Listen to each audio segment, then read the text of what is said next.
Rate ବଢ଼ିବାର ମୁଖ୍ୟ କାରଣ ହେଲା ମାନେ ଅମଳ କମିଲା।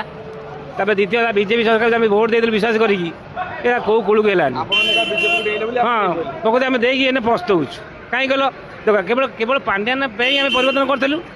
ପାଣ୍ଡିଆନ ଯେତେବେଳେ ସବୁ ଆଗୁଆ ବାହାରିଥିଲା ସବୁ ମିଟିଂରେ ପାଣ୍ଡିଆନ ମିଟିଂ ଓ ଆ ଏ ଆ କ ଖା ଯୋଜନା କରିକି କଲାଠୁ ଆମେ ବାଧ୍ୟ ହେଲୁ କ'ଣ ନା ନବୀନ ପଟ୍ଟନାୟକ ଭୋଟ୍ ଦେଲୁନୁ।